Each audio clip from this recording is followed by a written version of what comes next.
What's up, you guys? I'm BT, and I want to welcome you to my studio. This is actually the first time I've ever done a studio walkthrough, and I'm doing this to celebrate the release of not one, but two new albums. So for those of you that loved records of mine like Morso Sabrosa and If the Stars Are Eternal and Underscore and This Binary Universe and all of the records in that kind of experimental and ambient vein, I've actually parsed that out into two individual projects, and I've done a record that is completely and totally ambient and a record that's completely and totally experimental. And the ambient record is called Between Here and You, and the experimental record is called Everything You Are Looking For Is on the Other Side of Fear.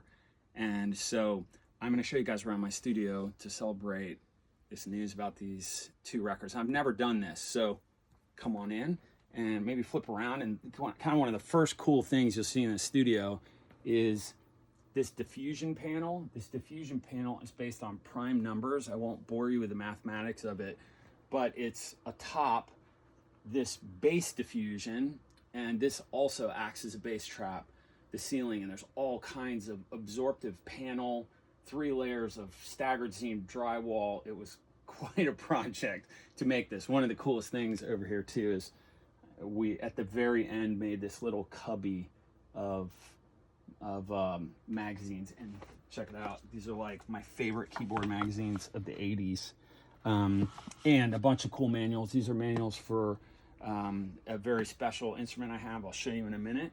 And so when you come in here, one of the first things that you see over here is my modular area. So this is a Eurorack system, and then over here are some vintage modular instruments and a couple keyboards. So these are all sort of modern things for the most part, this Schweiman being a kind of exception, I suppose. And then I've got some old outboard gear here.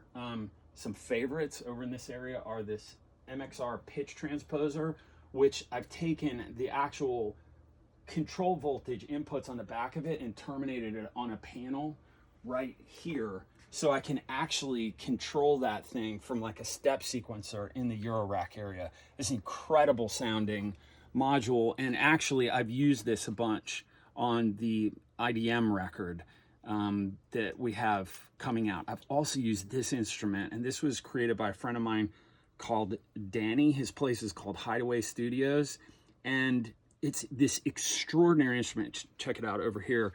It has a sort of like a lark for it, kind of like old Lexicon systems. This thing is incredible. It's basically a circuit bent effects unit, but all of the circuit bending is controllable from this lark, and it has control voltage inputs and MIDI inputs. This thing sounds insane. I can do like lo-fied reverbs and stuff, and again, it's something that I used a lot on these records. So why do I have this crazy Eurorack system? Why would anyone have something that looks this complicated? Well, what's really special about it is, you know, for my friends that smoke, they get up and they go outside and they have a cigarette. I don't smoke, so this is kind of like my smoke break, as it were, in that I can come over here when I'm banging my head on a wall, working on a piece of electronic music, a score cue, whatever it is, and I can patch together something, and I'm thinking less about the 12 notes that I studied since I was a kid and more about the sound that I'm hearing coming back out of the instrument. It's just, it's both a time vortex and a ton of fun. So I've got some of my favorite guitar pedals up here. Love this, the Eventide Space and the Strymon Big Sky. This is an insane reverb, the Empress reverb. Man, what a special reverb that is. So, this is the master of this entire area over here, this old school SBX-80, and actually my modular rig, which is old cheese grater G5, is controlled. It syncs to this. So this sends clock to everything. Look at this cluster cuss of cables right here. This is sync for this entire wall. So something that's kind of interesting, there's jokes that go around the internet about certain modular users that you see their modular systems and they're freaking huge and they never have patch cables in them. I'm gonna leave that to your imagination. But I pre-patch some things because they don't use them. That's kind of the punchline. It's like for show. I do actually use this quite a bit too. But I always really cleanly pull my patch cables when I'm done. This is where I hang all my patch cables here. So anyway, this area here, I've got pre-patched all my clocks. So this is all clocked. This sequencer's clocked. This sequencer's clocked. The Eloquencer's clocked. Anything that's a sequencer, this is the Tangerine Dream style step sequencer, the actual step sequence, the Tangerine Dream and gate sequencer that they used for some of their most famous recordings. And so all my sequencers are clocked, so I can really quickly patch together a couple oscillators, filters, some interesting digital signal processing, and some cool modulation sources, and boom, I've got a patch going immediately. So that's the Eurorack area. Over here, I've got, this is one of my favorite instruments. It is my favorite string ensemble ever made. So this is the ARP Omni 2, and this actually has a MIDI kit in it, which it's impossible to put MIDI in it. My friend Jeff Coper designed a MIDI kit for this, and we installed it together. And this is the string synth that was used on Age of Consent, basically all the New Order stuff. It's like one of my favorite sounds ever. You hit, where is it? You hit this button, the chorus button, and bang in all of the instruments, and it's literally heaven. That's a very mint condition DX7. Over here you've got a bunch of, I've got a 303, a 606, ARP 2600, probably my favorite mono synth, and on top, some of my favorite drum machines. So this is a CompuRhythm CR5000. You can see right here, this is like super customized, and I've got a MIDI gal here that sends control information to my Nord drum. Korg KR55B. This is a very cool step sequencer. So you've got the ARP 2600, SEM, and the Roland System 100. This is kind of the holy trinity of vintage modular stuff to my ears. These three instruments make some of my favorite sounds I've ever heard in my life. And in fact, I probably use this kind of little trinity of instruments as much, if not more, than I use this whole Eurorack. So come over here, check this out. Under here's, my drum machine collection. I've been, collecting drum machines since I was a kid, and I actually use all these. I also sample them. So I've got stuff like the Machine Drum 707, got an 808 here, a CR-8000. This one has the hand claps, the 5000 doesn't. 909, CR-78 clone. This one right here is my first drum machine.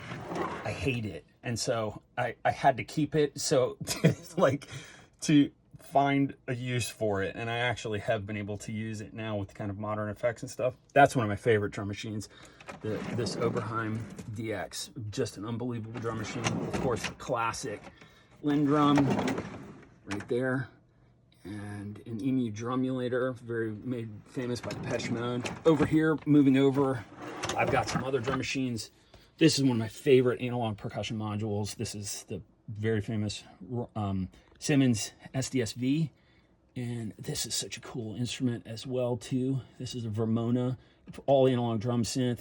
Over there, that's an incredible sampler, a Dynacord DRP series sampler. So anyway, this is kind of the gist of this area. Moving on over here, all this stuff terminates in the Venice F-Series. I've got two apogees on the back of this, and everything is normal to the board.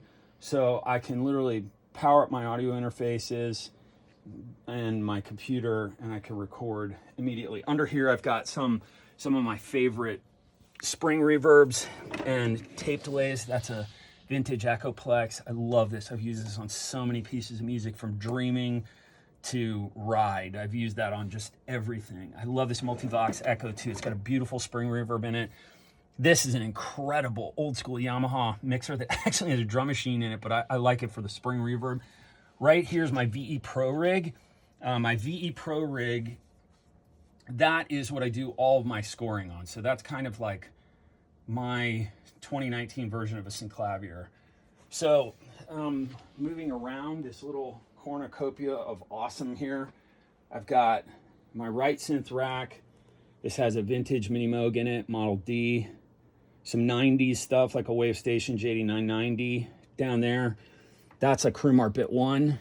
After they sold their company, or they folded, they released a version of it called the Unique, and that's a wonderful instrument. Some Waldorf stuff down there.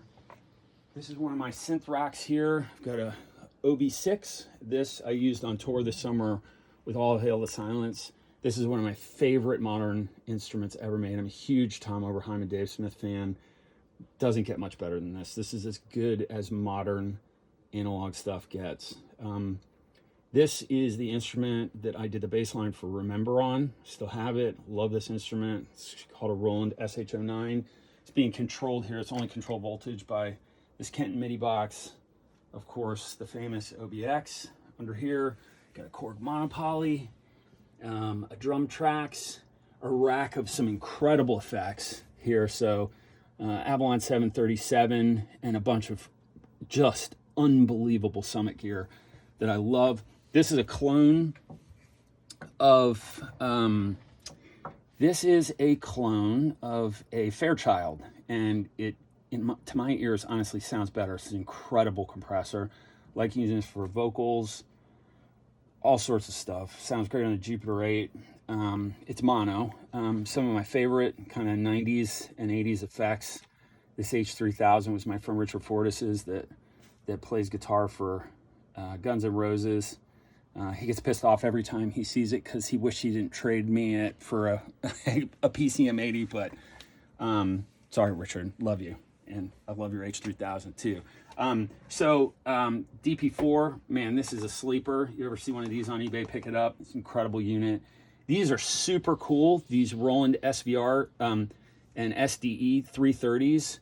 This is when Roland was experimenting with the Q sound algorithms. So it has these weird azimuth and like beyond the width of the speaker type reverb and delays. I've used this many times. This reverb I used on Loving You More, and so many people have asked me, what is that vocal throw? Well, it's this SVR 330.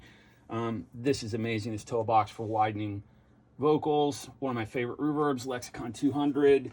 Ton of other stuff. This is my snare drum reverb. I love this Korg box. Great box. Eventually, this thing here, this 1/4-inch patch bay, is going to terminate into my pedal board. We've yet to install that in the room. These are my Dangerous Music monitor bridges. This is how I monitor stuff. These right here are the greatest audio interfaces ever made. How can I say that? I can say that because, and they will remain nameless, I had 3 of the most famous high-end audio interfaces installed in this rack all at once. And I could switch between them when we were putting the room together and A/B them. And these sound so much wider, so much more dynamic, so much higher fidelity than any of the other high-end audio interfaces. It's preposterous. So each one of these is 32 channels. I have 128 channels of input live, which is crazy. Feel really lucky to have that. Here is a preposterously rare system. It's it has the brand Crumar on it, but it actually was branded Crumar, but it was developed at Bell Laboratories, and this is really like a museum instrument, honestly.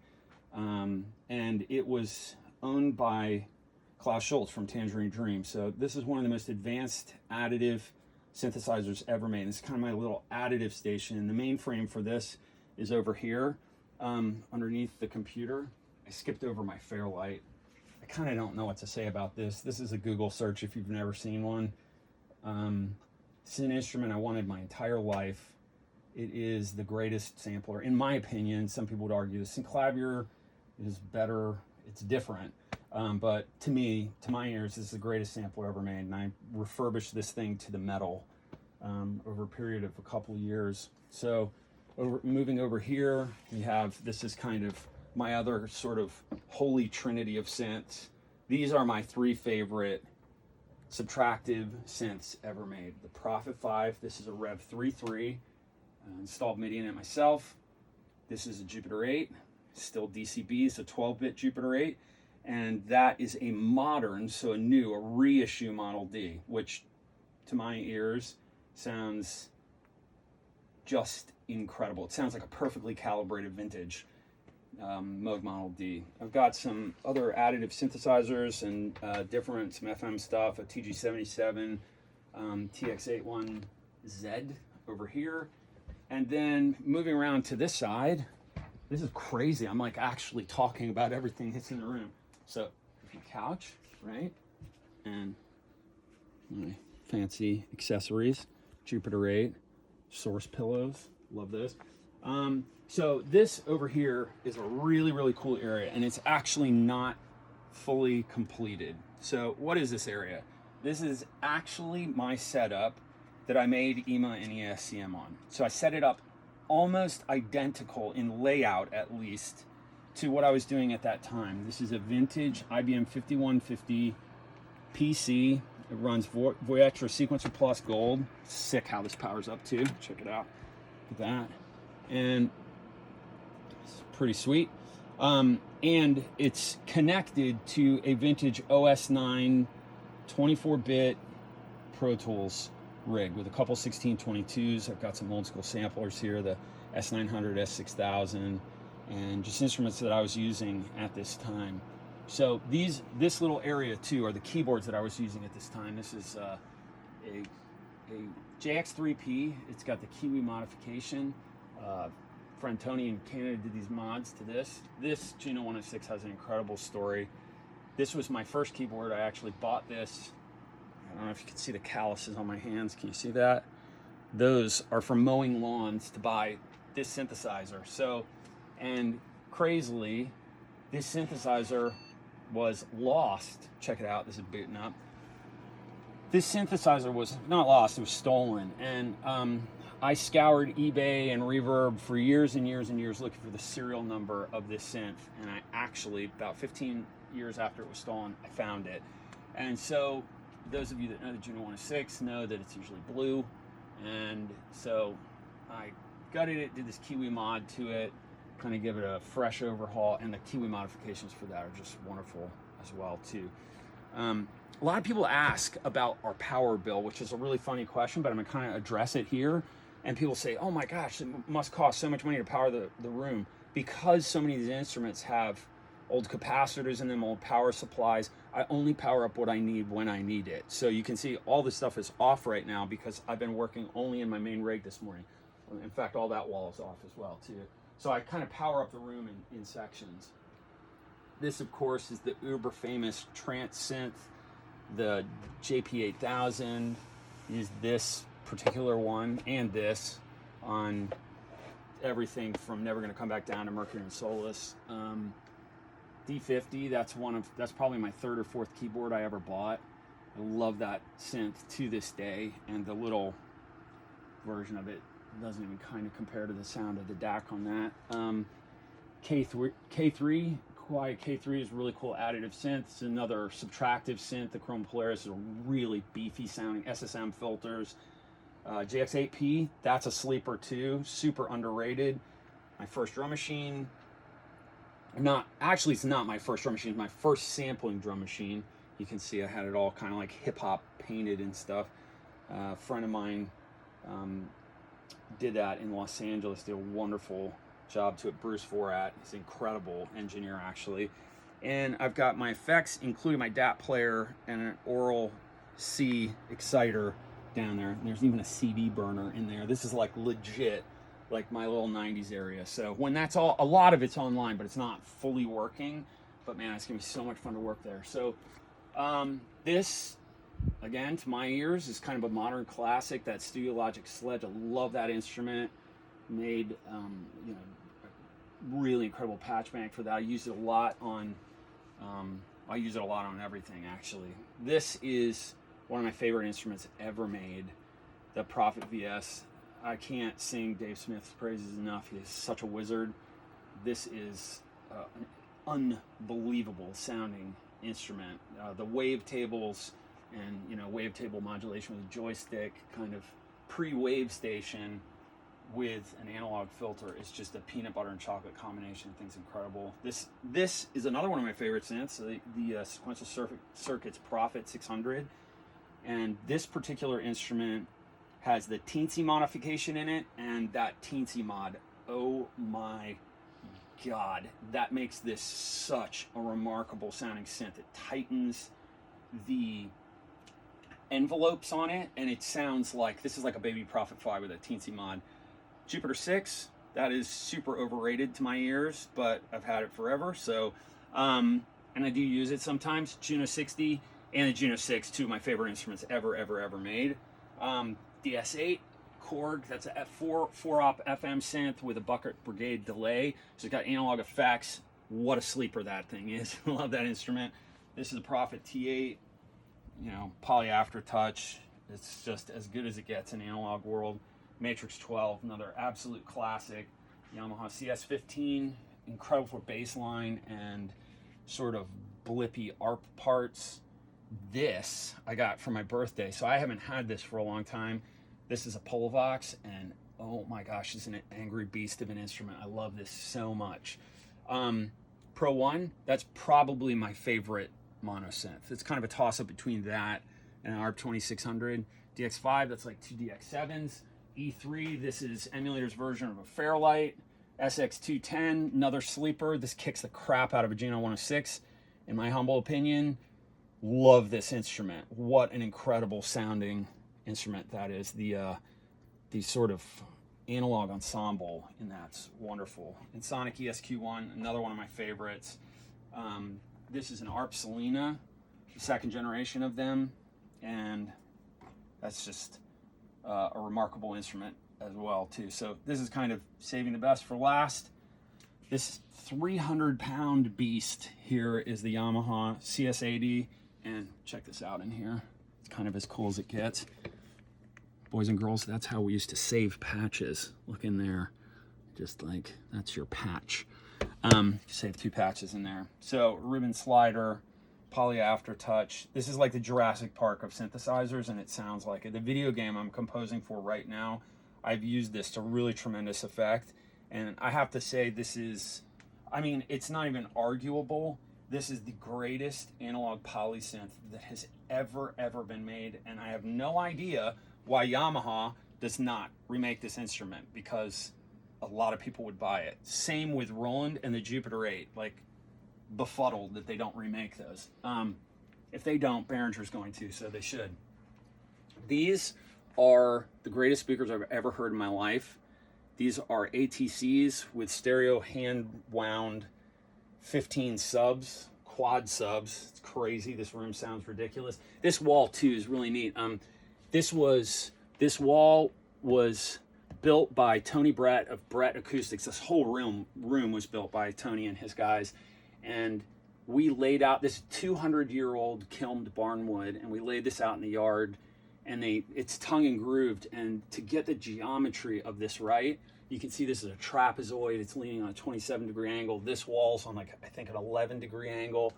It's just a cluster cuss to get this stuff to sit right.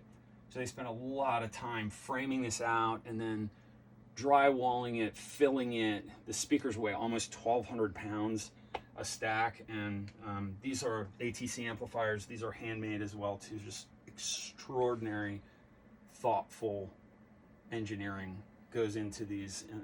I've never heard speakers like that in my life. In fact, a funny story about those speakers is when my wife, Lacey, who's filming this, and I heard them for the first time, we listened to one of my records, and that incidentally I got nominated for a Grammy for, and I was like, wow, this has mistakes in it.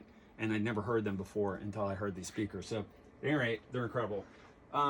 Back here is like, you know, I've got like that's the chassis for my GDS, and I have my main what they call the black trash can Mac Pro in there, some UAD satellite octos and hard drives and stuff, and I think that's just about it. Yeah, I've got some apogees back here for this rig. So this is my room, and it's taken so long to refine this place and get it into a state where I can really work in here, and it's pretty remarkable. I can do patch changes for all the synths from mix position, and these 2 records really are a reflection of what a joy it is to work in this space.